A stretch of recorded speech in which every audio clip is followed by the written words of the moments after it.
Hi friends, welcome to Pavan's stories. నేను మీ పవన్ కుమార్ పెంటు. ఈరోజు కూడా ఎప్పట్లాగే ఓ చక్కని కథతో మీ ముందుకు వచ్చేసాను.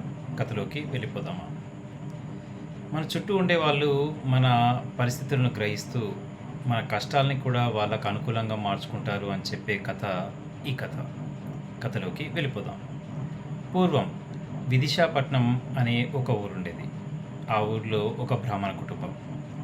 అనుకోకుండా వాళ్ళ చిన్న పిల్లాడు ఒకరోజు అకస్మాత్తుగా చనిపోతాడు.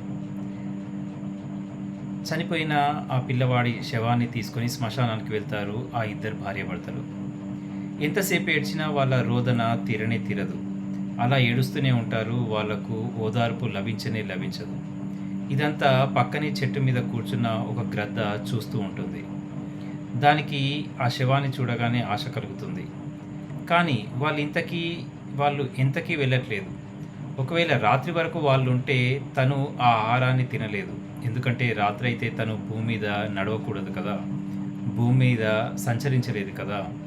అందుకే వెంటనే వాళ్ళ దగ్గరికి వెళ్ళి, ఎంతసేపని ఏడుస్తారు, చనిపోయినాడు కదా, ఏడుస్తే మాత్రం చనిపోయిన వాడు తిరిగి వస్తాడా? మీరు ఇంకాసేపు ఆగితే ఇక్కడ రాత్రి అవుతుంది. రాత్రి అయితే ఇక్కడ భూత ప్రేతాలన్నీ వచ్చేస్తాయి. కాబట్టి ఇక ఏడుపు ఆపేసి ఇంటికి వెళ్ళిపోండి అని చెప్తుంది ఆ కథ. ఆ బ్రాహ్మణులు సరే అనుకుంటారు. ఇంతలో పక్క నుంచి ఒక నక్క వస్తుంది. దానికి కూడా శవాన్ని చూడగానే ఆశ కలుగుతుంది. కానీ పక్కనే ఉన్న గ్రద్దను చూడగానే ఈ గ్రద్ద ఉండడం వల్ల నాకు ఆహారం దొరకదు అని చెప్పేసి వాళ్ళిద్దరి దగ్గరికి వచ్చేసి, ఏమో చెప్పలేం, మీరు ఇక్కడే ఉంటే ఏ దేవుడైనా ఏ దేవతైనా వచ్చి నీ బిడ్డను బ్రతికించవచ్చు అంది ఆ నక్క. దాంతో ఆ బ్రాహ్మణులు అక్కడే ఆగారు. ఇంతలో గ్రద్ద కల్పించుకొని, నేను ఎన్నో సంవత్సరాల నుంచి చూస్తున్నాను, ఎవరైనా చనిపోయిన వాళ్ళు బతికొచ్చారా? ఈ నక్క మాటలు విని మీరు అనవసరంగా సమయాన్ని వృధా చేసుకోకండి, ఇంటికి వెళ్ళిపోండి అంది ఆ గ్రద్ద. ఇది కూడా నిజమే అనుకొని వాళ్ళు లేస్తూ ఉంటే ఆ నక్క అంది, అలా ఎందుకు అనుకుంటారు? రాముడు ఒక బ్రాహ్మణుని బ్రతికించలేదా? నారదుడు కూడా ఒక అబ్బాయిని బ్రతికించలేదా?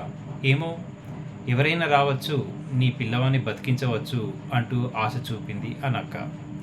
ఏం చేయాలో తెలియక బ్రాహ్మణులు అక్కడే ఏడుస్తూ ఉంటే రాత్రి సమయం కానే అయింది. ఇంతలో రుద్రుడు, మహాశివుడు శ్మశానాలన్నీ తిరుగుతూ అక్కడికి వచ్చేసాడు. వీళ్ళని గమనించి, మీకేం కావాలి అని అడిగాడు. పరమశివ, మాకేమీ వద్దు, మా అబ్బాయి బ్రతికితే చాలు అన్నారు ఆ బ్రాహ్మణులు.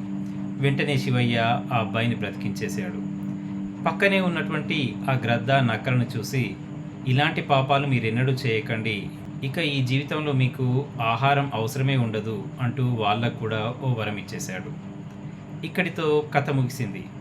కానీ ఇక్కడే ఒక లౌక్యం ఉంది.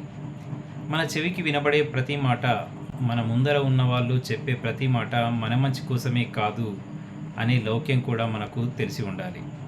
మన కష్టాలని వాళ్ళ అవసరాలుగా మార్చుకొని కొందరు మాటలు మారుస్తూ ఉంటారు. అలాంటి వాళ్ళను గ్రహిస్తూ మనం కూడా ముందుకు నడవాలి. అది ఈ కథ చెప్పేటువంటి ఒక నీతి. ఈ కథ నచ్చితే ఒక లైక్, ఒక చిన్న కామెంట్, దయచేసి సబ్స్క్రైబ్ మరవకండి. 1Kకి చేరువలో ఉన్నాను. మీ అందరి సహకారం వల్ల తొందరలో 1K చేరుకోవాలి. దయచేసి సబ్స్క్రైబ్ మరవకండి. ధన్యవాదాలతో నేను మీ పవన్ కుమార్ పెంటు. ధన్యవాదాలు.